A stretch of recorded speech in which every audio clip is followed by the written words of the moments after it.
Good afternoon, and welcome to the Aligning Your Social Media Strategies with Your Other Marketing Channels webinar, brought to you by the US Superyacht Association. My name is Julie Perry, and I will be your presenter. This presentation is part of an educational preview series leading up to the US Superyacht Association's second annual Superyacht Summit. That's coming up in West Palm Beach, Florida, March 24th and 25th, just prior to the Palm Beach International Boat Show. And just like last year's inaugural event, the second annual Superyacht Summit will be a gathering of regional, national, and international partners that includes nearly 2 full days of professional and personal development programming, networking, and action steps for the superyacht industry worldwide. And I can tell you from attending last year's event, it is a tremendous opportunity to network with your fellow industry colleagues before the boat show. You're taking a look here at the 2014 attendee profile, which included members and non-members alike from a wide range of areas within the superyacht industry. Nearly 150 industry leaders participated, and more than 99 superyacht companies were represented from 14 states and 4 countries outside the U.S. Do know that the early bird registration special for attendees ends on March 13th, and that's Friday the 13th, so you might even consider, for good luck, signing up before then. Also, sponsorships are still available. They range from $500 to $1,000 to meet any company's budget. So don't be left on the sidelines. Visit ussuperyacht.com or contact the USSA at the information that you see there on the screen. So, let's jump right into the presentation.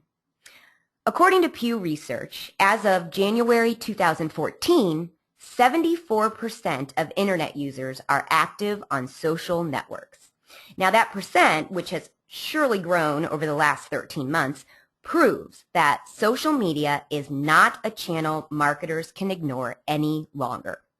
But how do you coordinate social strategies with the other channels that you market in? This is the question that we're going to be tackling today. But before we do that, to more fully understand all of the strategies that I'll be presenting today, it is first best to take a step back and look at the differences between what are now being referred to as inbound and outbound marketing tactics. So let's take a look at the various marketing tactics I'm about to present through that lens of outbound versus inbound. And then we'll start looking at how we can begin to integrate the two to be the most effective with our marketing campaigns. To do that, we'll first discuss outbound marketing.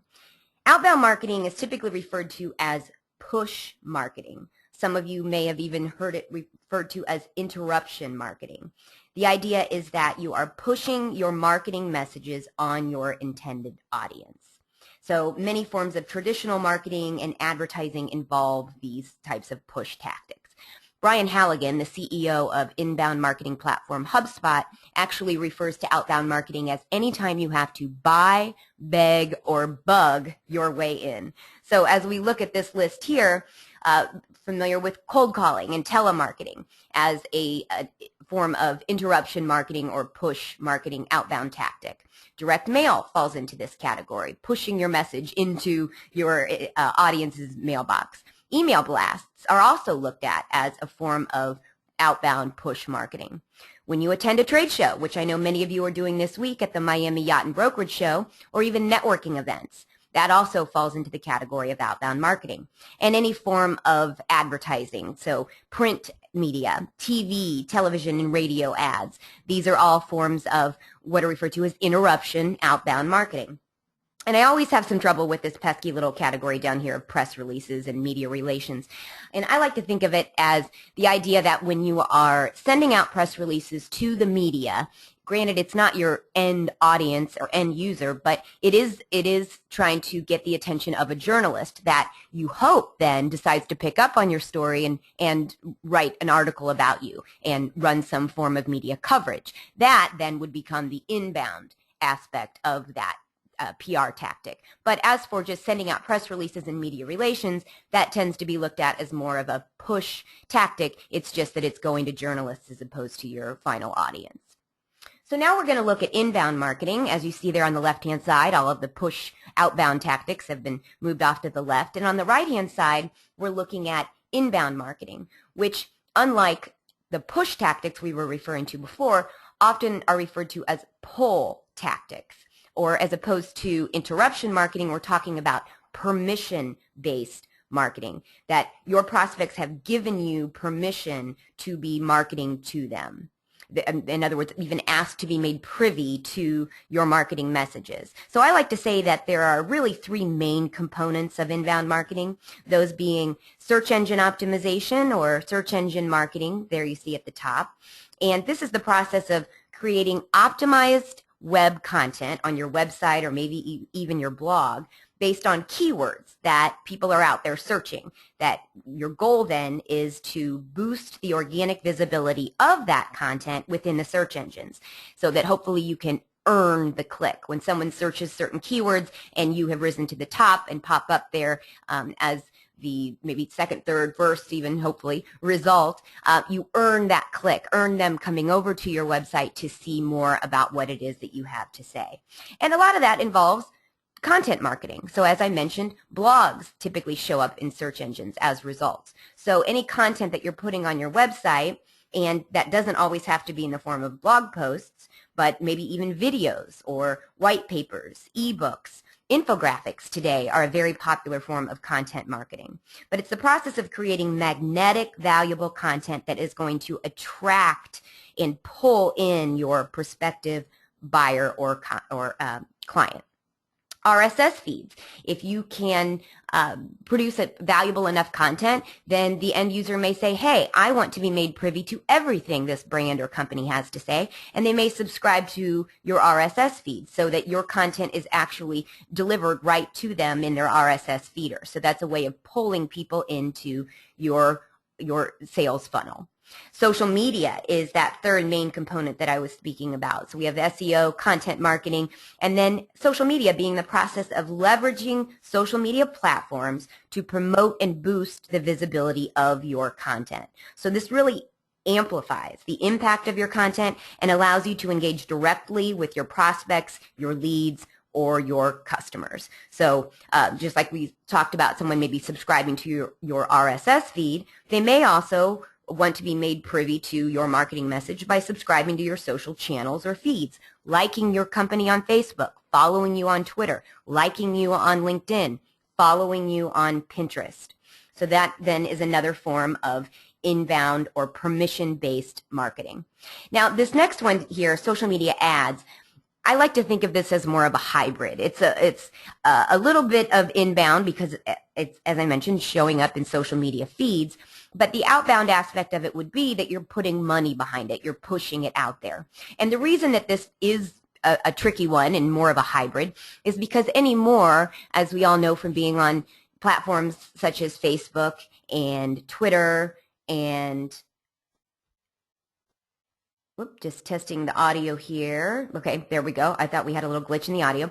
Facebook, Twitter, even LinkedIn, a lot of times now brands are able to promote updates into the feeds of their intended audiences. So they are putting money behind it in a paid tactic, but because those status updates show up in the natural news feeds and almost look, and they sometimes refer to this as native advertising, they look like natural content, therefore that can be looked at as somewhat of an inbound strategy as well. So again, I say it's a hybrid strategy, outbound and inbound.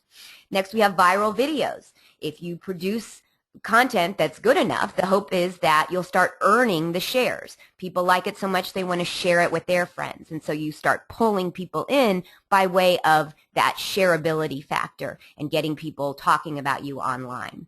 And then finally, we see down there media coverage. As I spoke about before, there's press releases, an outbound tactic to journalists, but if they decide to write a story about you in their publications, whether that's online or offline, that media coverage, therefore, can be very much an inbound or pull tactic.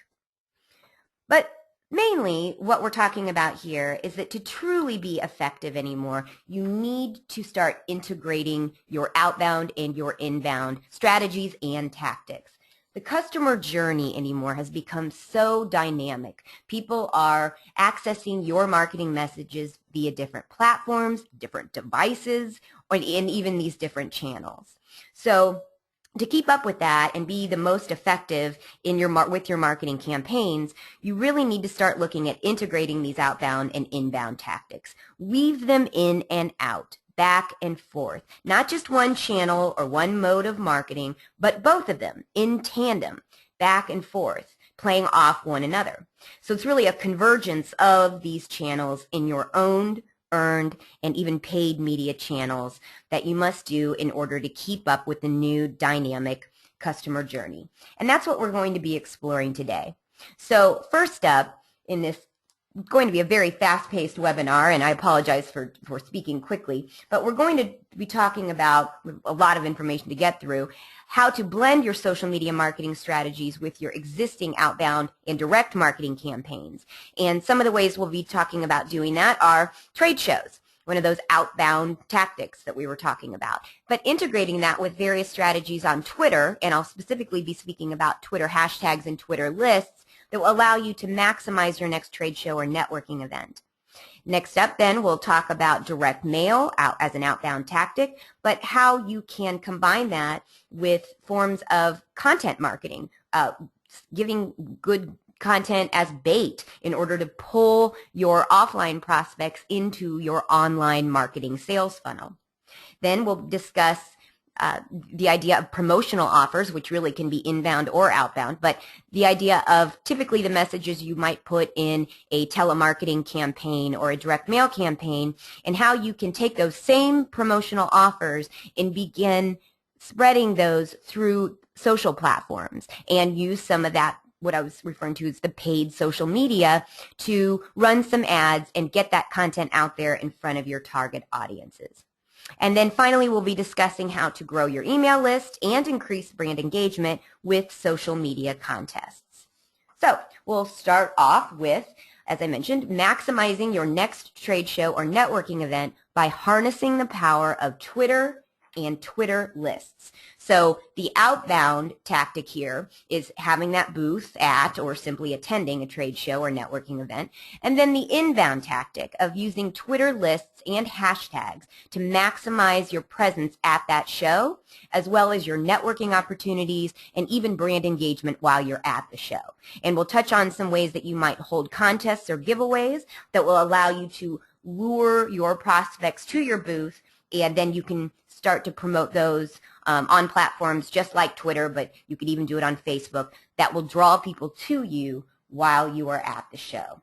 So first of all, what are Twitter lists?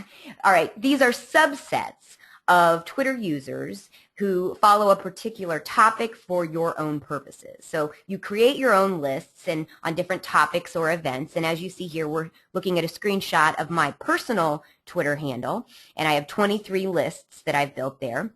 So here at the top, marketing automation should say thought leaders, not though leaders, software vendors and events. Well, marketing automation is the category that I'm interested in following, and I always want to know the latest news, what events are being talked about, and what webinars I might be able to participate in. So I began to put together a list of companies and people on Twitter that tend to talk about marketing automation.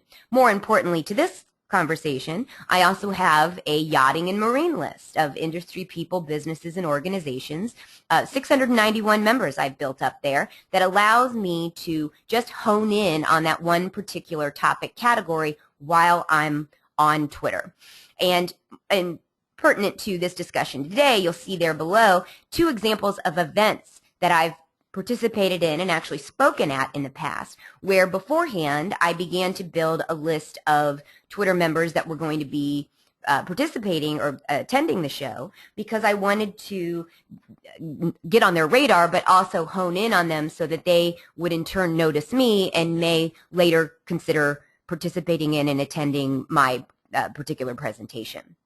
So another very useful way that Twitter lists will serve you, as we dig in a little deeper here to my yachting and marine list, you'll see that it's beginning to show you on the right-hand side the 691 members that I've added to this list. More importantly, though, you'll see that 110 people have actually subscribed to this list. So what I've done here is I've created a resource for people, something that I can then promote and say, hey, who have I missed on this list? Please help spread the word. I want to make sure that I have the most comprehensive list of all of the brands, businesses, organizations in the yachting and marine industry that are on Twitter. And then I can promote that, which in many ways might make me look almost as a thought leader role. So whatever industry niche that you're in, you might consider doing that, or specifically for events, which is what we'll talk about here.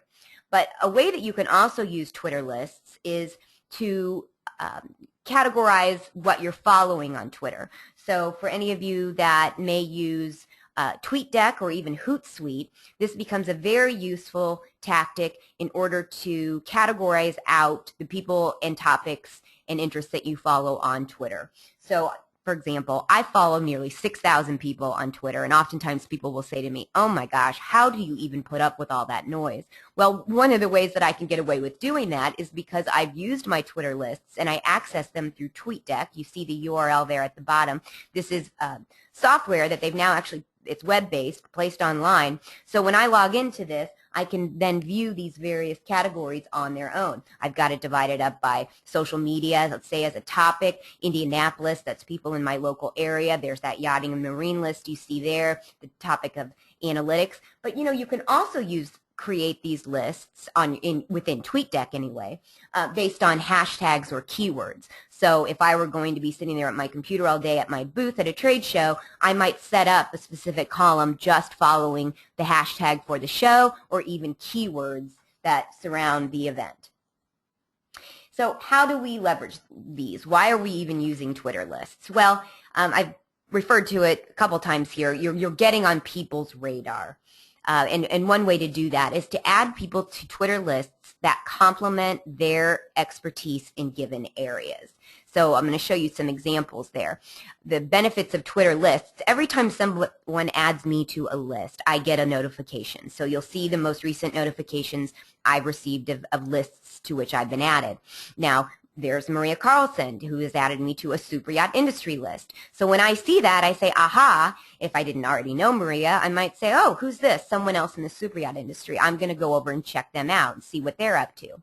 But when I say complimenting people in their given areas of expertise, these people have come up with some very clever ways to get on people's radar, coming up with lists like interesting women, interesting authors.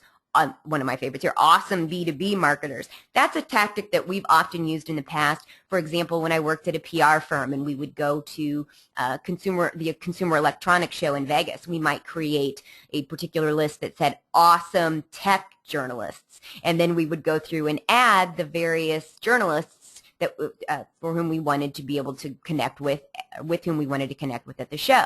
So that's really a way to get on their radar early before the show happens, so that you can then get them coming over and checking out and seeing who you are and maybe what you have to say.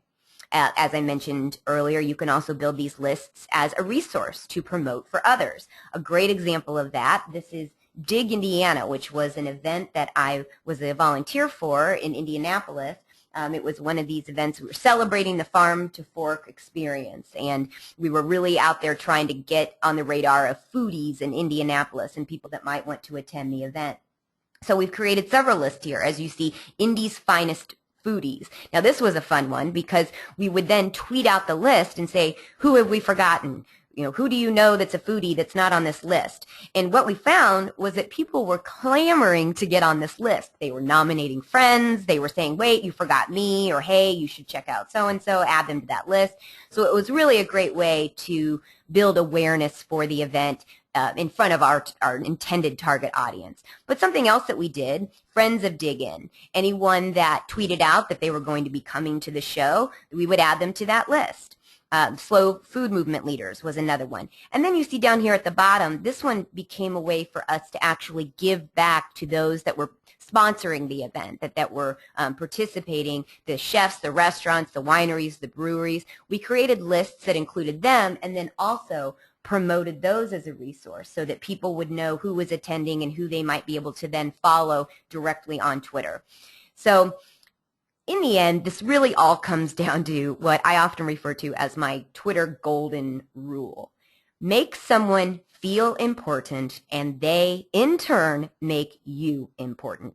So with all these different things we've been talking about, building lists, adding people to them, but then even retweeting someone or favoriting a tweet that someone sends out or interacting with them directly. These are all ways that you then make somebody look over and see who you are, and oftentimes people then want to reciprocate that. So if you've complimented them by adding them to a list that, as I mentioned, complements their area of expertise or lets them or puts them in a category with their fellow industry leaders, then they're going to in many ways want to return that favor. So retweeting people, favoriting their tweets, interacting with them. These are all ways to really build engagement on Twitter. So the Twitter list strategy for when you're attending trade shows and networking events, you really want to start well in advance. Find out the designated hashtag for the event early and start keeping an eye on people that are sending out tweets using that. So, I mean, I would even start 6 months in advance if you can. So check it every couple of months out, every few days maybe, and then daily, the 2 weeks leading up to the show. That will allow you to then begin reaching out to people, letting them know of any giveaways or promotions that you'll be doing at your booth.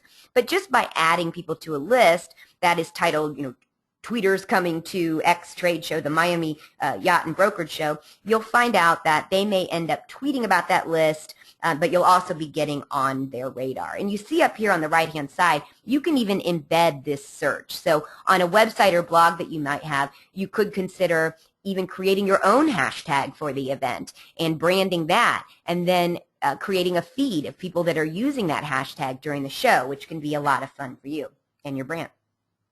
So how do you do it? How do you add somebody to a Twitter list? Well, simply go over to that person or company's profile, and here you see on the right-hand side there's a drop-down menu where it says add or remove from lists. If you were to click on that, then the next screen would bring up all of the Twitter lists that you may already have built, and there below I have added them to my yachting and marine list. It will allow you to even create a new list or just add someone to a previous list.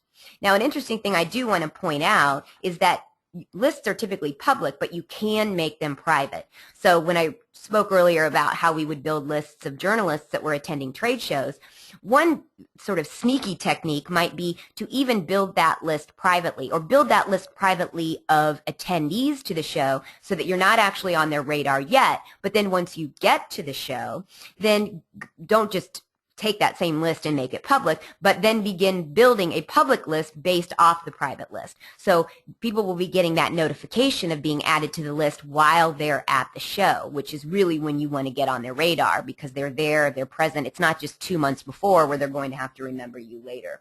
So do know that you can make lists private. Sometimes we'll do this. I know when I was helping out our sales team, we had a private list just of companies that we later wanted to contact to see if they might want to hire our agency. So we like to keep an eye on them to see maybe what they were doing wrong or how we might be able to improve on their existing efforts there in the social media channels. So we would follow them secretly. And so that's another way that you can use private lists. So here are some of the tactics that you then might use while you are at the show. So you can get people to your trade show booth by doing giveaways that may require them to come over to visit you in order to register. And if you've built that Twitter list ahead of time, it will give you people that you can then send direct responses to encourage them to come by and visit you. After all, you know they're at the show. You will also be able to then watch conversations via the hashtag stream. So go to search.twitter.com while you're at any trade show event and watch that that designated show hashtag. But also remember that not everybody is using the hashtag, or they may be using different variations of the hashtag. So don't just watch hashtag MYBS 2015 for the Miami Yacht Brokerage Show 2015, maybe even just MYBS, Miami Yacht Brokerage Show. But what about just the hashtag for the Miami Boat Show? Or what about just the keywords, Miami Yacht and Brokerage Show? A lot of times brands know to use the hashtag, but attendees might just be saying, hey, I'm at the Miami Yacht and Brokerage Show, or I'm at the Miami Boat Show. So it's good to keep an eye on just the keywords and keep maybe even a column open on TweetDeck or just over on Search Twitter every now and again, go in and look and see who's just tweeting about being at the show. And then finally, favoriting tweets. I mentioned it with the golden rule that this is one of the things to do to make someone feel important so that they in turn make you important or want to return the favor and retweet you or do something to assist your Twitter marketing efforts. So you'll see here every time someone favorites my tweets, I get a notification that someone has favorited my tweets. So this again makes me want to go over and say, or return that favor. So that wraps up Twitter lists and how to use those and combine them with your appearance at trade shows and networking events. So next we're going to talk about amping up your direct mail campaigns by bringing your prospects online and engaging them with shareable content.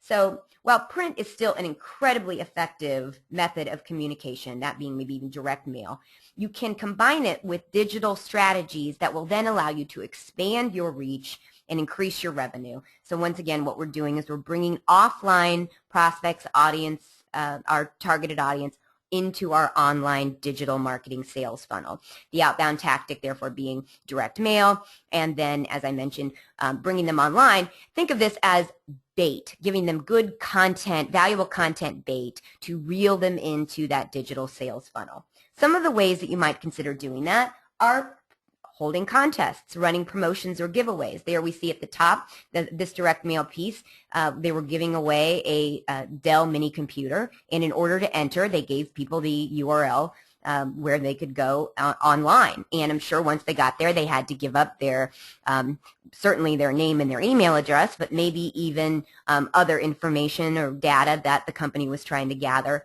on their existing list of contacts. But they were bringing them into the online funnel. Notice they also offered a QR code there that could be scanned that would take them directly there to enter that contest.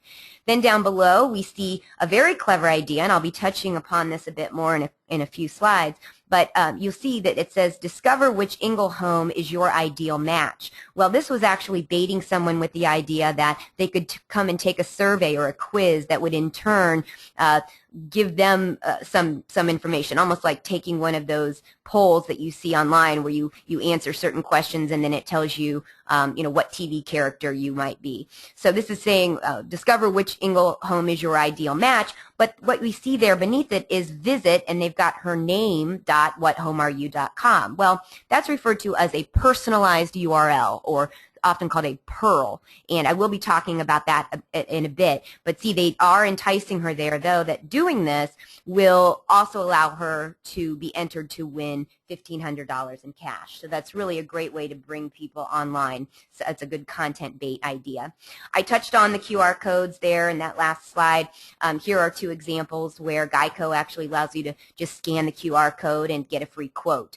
And QR codes, though, one of the problems has been that they were really touted as the next new fad, something everybody needed to do. In fact, I recently was driving down the road and I saw a QR code on a billboard, and I thought, well, I don't know what they were thinking about that. But really, it hasn't taken off and proven to be as effective as was once hoped. So here are some other ideas for ways to provide people with a means of connecting with you online. Rather than just swiping a QR code, you can send direct mail pieces that actually contain little mini USB drives that people can just insert into their computer that will contain all of the information, or take them to special web pages where you'll have more there for them to connect with you online. In fact, down here at the right-hand side, you'll see they're now referring to these as swivel cards.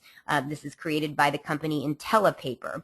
This is a premium USB-enabled paper business card that includes a USB drive on it. And it enables professionals to include analytics, URLs, business information, all types of content can be put on these USB drives.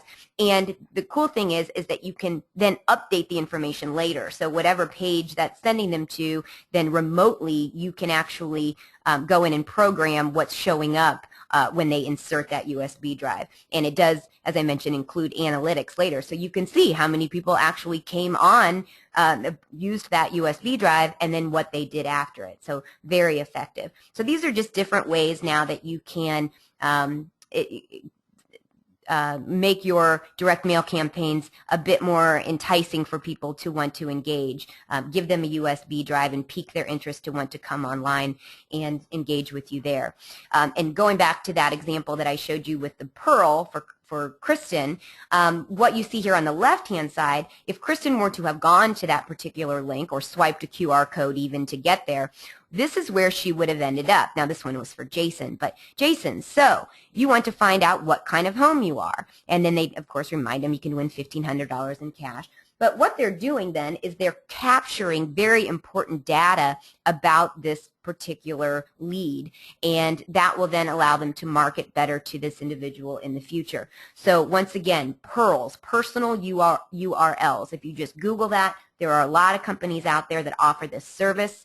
I know easypearl.com is one of them, but it will allow you to combine your direct mail with the benefits of an interactive channel that will provide a unique and personalized internet destination. So this can really improve your direct marketing response and conversion, maximize your engagement, and create very personalized customer experiences.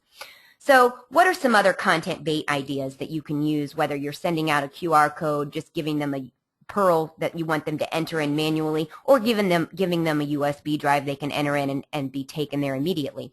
Well, some ideas are sending direct mail pieces that maybe hook people with part 1 of an information series and then say, okay, you want to know more? Well, read the rest online.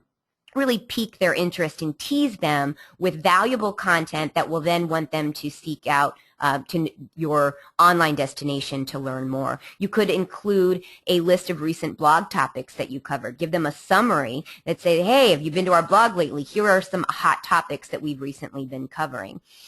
Once you have them online, you might even consider offering them ways to share content with their existing contacts. Require them to create content to enter a contest. One fun thing that we did years ago, we had a client who was a competitor to Vera Bradley with a collapsible women's travel luggage, and they were going to be giving away a travel luggage set, and so we said, all right, we're going to have a pitch your purse contest, like throw your purse away contest. So we encouraged everyone to take a picture of their ugly purse, and then we opened it up to voting once they uploaded it online to Facebook, and we said, okay, now go have your friends vote for you, because the top 10 voting by votes, the top 10 ugliest purses will then be entered into a drawing to win this travel luggage set. And so what that did was it got people sharing that content, which was in effect sharing information about my client's brand. So that is a great idea, to ask your target audience to actually create content in order to enter a contest, or invite them to participate in a simple online poll and make that shareable. PollDaddy.com is a great service that will allow you to do that. Or in your direct mail piece, consider telling them about a piece of multimedia that you want to have them come and check out online. So tease them a little bit. You know, have you seen this blah, blah, blah video? You certainly don't want to miss out on that. Visit our homepage. It'll be up for 1 more week, you know, limited time only. And if you haven't seen it, you're really missing out. Really pique their interest and entice them to come over and visit you online and engage with a multimedia set of content. Now, if you're using your social media profile icons on your direct mail pieces, don't just put the Facebook and Twitter icons on there to say, hey, we're over there. Duh, everybody's on Facebook and Twitter now. All brands are going to be there. But accompany it instead with a valuable, benefits-driven reason why they should come and follow you on Twitter, or connect with you on LinkedIn, like you on Facebook. Let them know that by subscribing to these channels, they're going to get X, Y, Z. Maybe that's exclusive offers, be the first to know. Let them know what they're going to be entitled to once they've connected with you online so that you can pull them in there where they really have an interest in following you. So again, bottom line, give your prospects and customers a beneficial reason to connect with you online. Don't just send content that goes for the sale in your direct mail campaigns, but rather offer information that will pull them in to learn more. And maybe that's an offer to opt into an informational webinar or to download an informational ebook or white paper.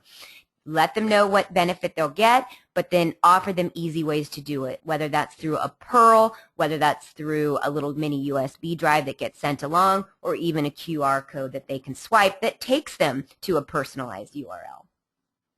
So next up, we're going to talk about giving your online marketing efforts a boost by amplifying killer content and special offers on LinkedIn via LinkedIn ads. So again, the outbound strategy here, and this is that tricky one where it's a bit of a hybrid, we're using paid advertising, which is technically a push outbound tactic, but the inbound aspect is that this is a social media ad that's going to operate somewhat like native advertising. It's going to show up in the feeds, and you can use the same tactic not only on LinkedIn but also on Facebook and Twitter. I'm focusing more on LinkedIn because it's such a good B2B environment. But these ads, when they show up in the feeds, they're going to match the visual design of that platform. So in many ways, they behave consistently with the native user experience and function like natural content. That's what we refer to as native advertising.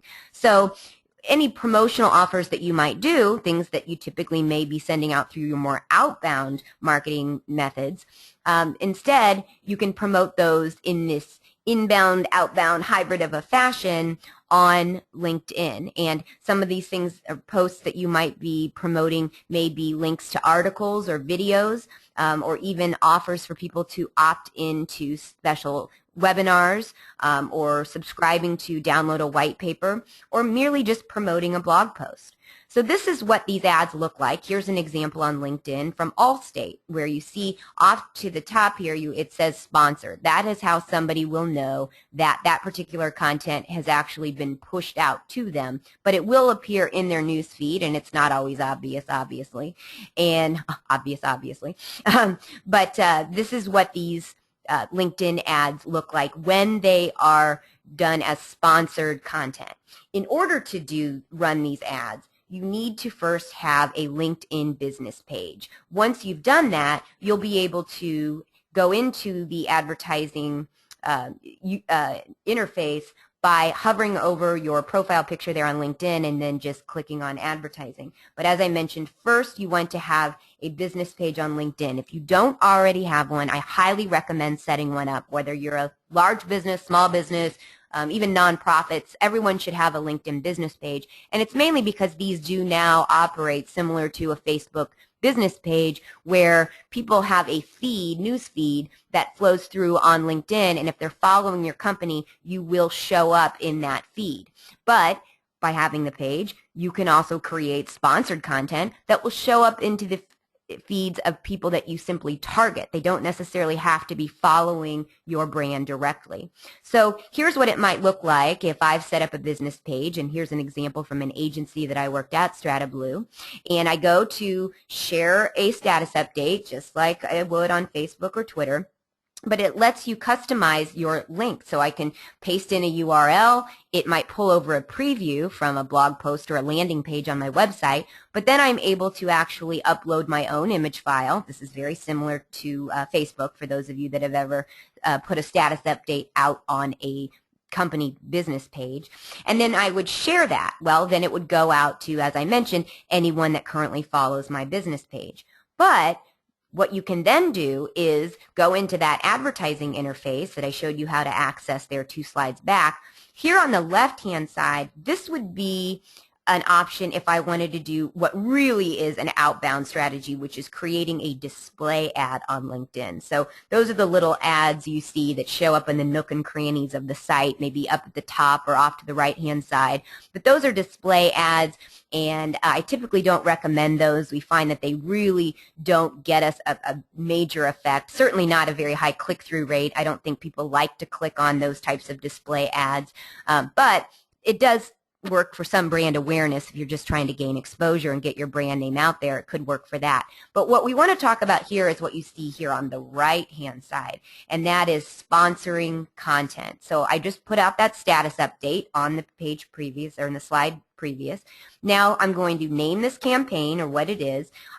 For me, I'm going to select which company this campaign's for. You're not always going to see that. For me, I run LinkedIn business pages for several different brands, so it's asking me which ad this is for. Once I've done that, then this is what everyone will see. What would you like to sponsor? Well, it will then list all of my most recent company status updates that I've sent out. So here you'll see I chose to run an ad for a Twitter advertising guide that we had linked to from our company business page. Now here's where the real fun comes in, is that I now get to decide who is going to see this ad.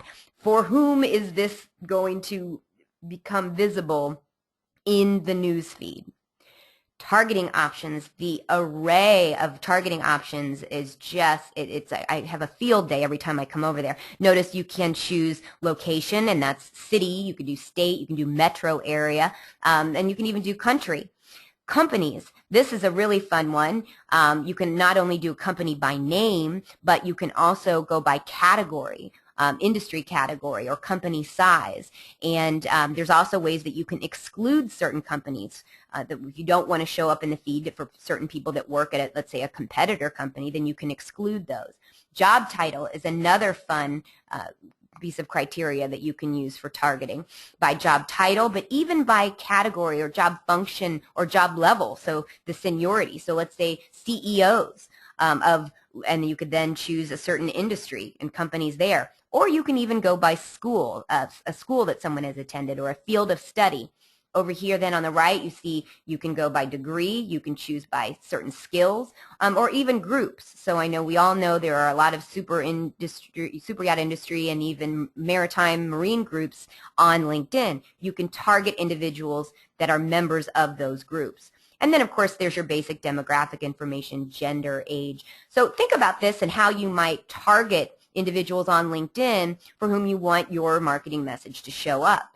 This can be a very, very nice ninja method of getting your message out there.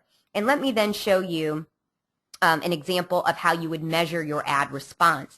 This is an analytics, LinkedIn ad analytics screenshot for a client that I ran some LinkedIn ads for, and you'll see that it was a sponsored update, and we did spend $225, but the value of that for us was pretty tremendous. There were 28 clicks to that particular ad, but that brand also received 5,019 impressions. So that's the number of times that it showed up in someone's LinkedIn newsfeed. So those impressions can count for a lot. Not everybody clicks on a lot of these social channels, but it gets your brand name out there. It gets you exposure. And you never know how many of those people might see that, and then the word of mouth that can travel from that afterwards, or even them going over to the search engines and searching out your brand name to learn more about you.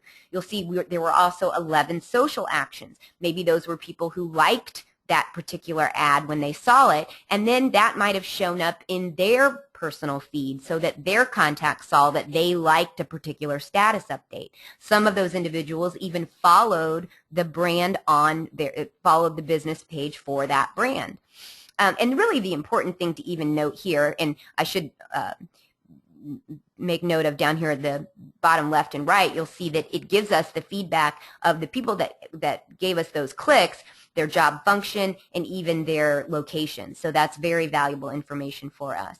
But one thing that was really important for us here was that for this particular brand, and they were marketing to other businesses, this was in a B2B category, in their particular industry, it would typically have cost us, and we know because we ran their Google AdWords, on Google, if we were to have run ads for them there, it would have been an average cost per click of about $15. And you see here it says the average CPC, which is cost per click, was only $8 here on LinkedIn. So $15 compared to $8, we got this was a much more efficient means of advertising for our B2B clients than using the pay-per-click search campaigns. So that's just something to take note of there. But I do advise, if you're going to run LinkedIn ads like this and promote content from your LinkedIn business profile, I do recommend bidding on a cost per thousand basis or a CPM. They'll let you do either. You can bid, this is all done by auction, so you can set a high bid for a bid that you want for cost per click or cost per thousand. And we really found that we were able to get the best traction from our ads if we bid on a cost per thousand basis. And finally, we're going to discuss growing your email list and increasing brand engagement with social media contests. So the outbound tactic that we're looking at here is email campaigns. So we're wanting to build your list in order to send email campaigns. And if you've hit a plateau with acquiring new email subscribers, it may be time to implement a new marketing strategy. And contests are a great way to get your fans sharing content, tweeting at your Twitter handle, exposing your brand to their friends. But not to mention, if you have the right carrot to dangle, contests are an excellent way to grow your email subscriber list. So the key, though, is that it all comes down to dangling a juicy enough carrot. You're going to need to offer an incentive that will actually interest your target audience and incentivize them to want to enter your contest. So I say, to do that, you definitely want to keep the prize, what you're giving away, relevant to your audience. We see so many contests, as we did in our example with direct mail campaigns, people giving away iPads, giving away personal computers, things that anyone under the sun would want to win. But if you really want to make sure that you're building a targeted list of email subscribers, make sure to offer an incentive that is relevant to that audience, and maybe even drive them into your business or store. Offer them a gift card or free swag that helps you to expose your brand more. But when we then require contest entrants, people that want to register to win, to submit their email addresses, if that carrot is juicy enough, then people really aren't going to have a problem offering their direct email contact information. Just be sure that if you use a third-party email vendor, and I hope you do, but make sure, like an Aweber or Constant Contact, MailChimp, if you're using a service like that, be sure to double opt these people into your list. So we'll talk about that more in a minute when I show you an example of how to set up these campaigns. But you're going to want to get the entrants permission in order to email them again in the future, and I'll explain more of why that's important. And then finally, you'll want to endeavor to provide them in the future, once you've obtained their email address, valuable and relevant email content. So don't start spamming them after you've gotten them to join your email list. So an example of that, my agency runs social media for a liquor store chain in Indiana, and they have over 22 locations, and we do social media contests for them about once a month. So one month, let's say we're giving away Indianapolis Colts tickets and some package that has to deal with craft beer. So what we'll want to do is to segment this list out from our other email lists and know that in the future, these are football fans and beer drinkers. So if we do a campaign in the future that's targeted at wine drinkers, come to this wine tasting, or maybe we're inviting them to come on a Jack Daniel's distillery tour, then we're not going to necessarily want to send that to the group that we know have more of an interest in craft beer. Now, they may also like wine, of course, or they may also like bourbon, but just to be on the safe side, we don't want to start pummeling these people with every single offer that our company puts out. So make sure that whatever prize you're giving away, that you make that, first of all, relevant to the audience you're wanting to attract, and then in the future, once they're on your list, endeavor to provide them with valuable information that's relevant to them. So to run a contest like this, you'll first want to research a vendor. There's so many third-party vendors out there that allow you to run social media contests. Wishpond is one, OfferPop, WooBox, Social Candy, Rafflecopter, Snap App, In the past, and at least most recently, I've often chosen Rafflecopter for my social media contests, and that's really for 3 reasons. One is affordability. Some of those others on the previous page are more enterprise level applications, and I've found that Rafflecopter really is pretty economical. It's also very user-friendly. We're going to walk through here setting up a contest, and you'll see that it's pretty straightforward. And most importantly, why I like Rafflecopter is because here we're talking about building email lists, and they have an emphasis on email subscribers through this service. So they're compatible with a lot of the third-party vendors that are out there, and we'll look at those here in a bit. Another thing I like about Rafflecopter is that once somebody has entered a contest, they are then encouraged to share that contest with others. And you don't have to include this as part of your promotion, but you can. You can say, hey, enter to win this, and here's one of those examples where I say don't make it too general, but they did, iPad mini. But then once they've done that, they can, as you saw here on the previous slide, down at the bottom, tweet this, share this to get bonus entries. So you'll get an entry for every friend that enters. So that might incentivize someone to say, oh my gosh, I'm going to share this on my Facebook page or through Twitter. If they go to do that, this is what that looks like. They can post it to a wall on Facebook, or down here below on Twitter, it would say, I just entered to win 1 iPad mini, blah, blah, blah. Really, they probably should have put the brand name in there even as well. But either way, Rafflecopter allows that virality, let's say, of the contest. Now, to get your copter going, to get started, you would first write what you're giving away. So I gave an example here of, let's say I'm a software vendor and I am targeting people who work in social media or at social media agencies. I might decide that the best carrot to dangle would be tickets to Social Media Marketing World. So giving that away is enticing the exact audience that I know I want to build a list around. And then down below, you'll see all the different options that Rafflecopter allows for means or ways to enter that contest. You can, what they used to have was we would make people like a particular Facebook page, and I never really liked that because I felt like we were kind of duping them into liking our page. I would rather earn them liking our page than making them, because a lot of times they would just like the page and then unlike it when the contest was over and they realized they didn't win. But that was called like gating, and as of I think November 5th, 2014, Facebook no longer allows that. But you can allow an entry just for someone to visit a fan page. To me, that's not too exciting.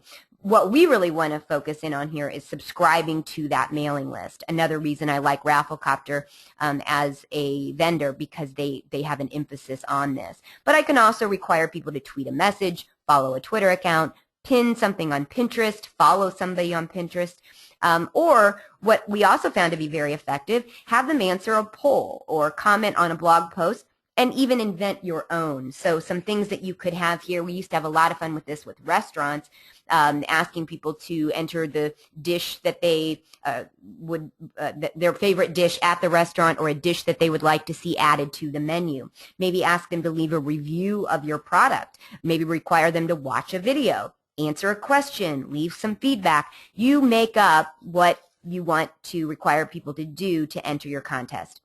But what we're honing in on here the most is this concept of getting people to subscribe to your mailing list. Why? Because that to me is a valuable asset. Building your email list that you own is an asset for your company or your business. And just getting them to tweet a message is a temporary thing. Getting them to follow you on Twitter, you never know if the engagement's going to occur in the future. So use the answering a poll or inventing your own to gather data or information.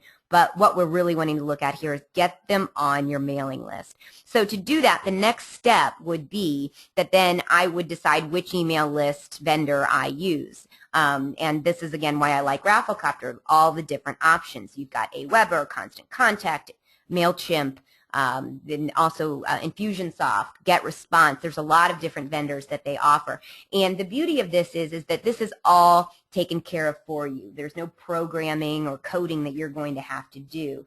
So there are different steps for each service, but in this one in particular, when I chose AWeber, it then sent me to another screen where it connected directly to my AWeber account and gave me those options for the double opt-in. So basically, if somebody entered their email address, it would then say to them, okay, do know that by giving us your email address, you are subscribing to be emailed in the future, and that person then had to double confirm that that would be okay. And that really is best for all parties involved. One, that's going to keep them from being spammed. And also it's going to help you to not appear like spam. So your deliverability rates will be higher if your subscribers have actually double opted into your list to say, yes, I do in fact give this brand permission to email me again in the future. And really it's just useful because it's another way, another touch point, another way to get exposure. So they know, no, I didn't just enter some contest to win an iPad. I entered a contest from XYZ brand, and XYZ brand is going to be emailing me in the future. So there again is why you want to endeavor to make sure your future mailings are very relevant to your audience. Now here's a really cool part, that you get to assign a point value. For all those different means of entry that we were looking at several slides back, I can actually assign a point value. So I might say, enter your email address or give us your email address, then you'll actually receive 3 entries, whereas tweeting something out or following us on Twitter may only be worth 1 entry. And by doing this, then you can incentivize people to enter more than once and actually go through several different steps to enter your contest. Next then, we on the next screen would set a start date, set an end date, and then preview the contest and what it looks like, and voila, you're done. And you can start promoting it through Facebook, and even in promoting that contest, maybe even boost that status update using some Facebook ads. So there we're going to take that LinkedIn tactic that we were discussing before about amplifying content, give it a little boost or push by putting some money behind the status update to promote your contest so that it gets out there in front of your intended audience. And of course, all of those different means for targeting people are even more fun over on Facebook. Now, my final warning here is, because we did show there were all those ways, means of entry, ways you could get people to enter your contest, don't make it too difficult. Don't give them too many hoops to jump through to enter your contest, or you'll chase away all your potential entrants. So making it too time-consuming is a bad idea. Now, do know that by assigning the point value, you can say, okay, there's 5 different ways that you can enter, but not all have to be done. I had a girl that worked for me recently who set up a contest where she required 5 different methods of entry as a mandatory. You had to do all 5 in order to enter the contest, and she wondered why, when the contest was over, she only had 2 entries. Well, instead, give them 5 different ways to enter, but tell them that for each one, they get another entry. Which is really the best way to do that. So to recap, here in this presentation today, we've looked at integrating your outbound and inbound marketing tactics and campaigns with the specific examples of attending trade shows and networking events and harnessing the power of Twitter and Twitter lists while you're there. We've also talked about direct mail campaigns and how you can start using some content marketing by ways to bait those particular offline contents to come and engage with you online and enter into your online digital marketing sales funnel. We've discussed promotional offers and how you can gain more visibility for those on the B2B platform of LinkedIn, but also, as I mentioned, Facebook and Twitter are great for this. Boost those by putting a little bit of money behind them and running them as native ads in the news feeds on those particular platforms. And then growing your email list by and even brand engagement by using social media contests. Again, my name is Julie Perry. If you would like to connect with me online, there you see my LinkedIn profile, linkedin.com/in/Julie Perry. And you can follow me on Twitter at Julie Perry. Also, if you have any questions following this presentation, feel free to email me at julie@workonayacht.com. And please remember that this has been a presentation sponsored by the US Superyacht Association as part of an educational preview series for the upcoming 2nd Annual Superyacht Summit. And that's being held March 24th and 25th in West Palm Beach, Florida, just prior to the Palm Beach International Boat Show. The event offers nearly endless possibilities for personal and professional growth, along with networking and relationship building that are unparalleled in our industry. Please remember the early bird registration ends Friday, March 13th, so get your tickets now. And do remember that sponsorships are still available. Contact the USSA or visit ussuperyacht.com for more details. Thank you very much and have a wonderful rest of your afternoon. Bye-bye.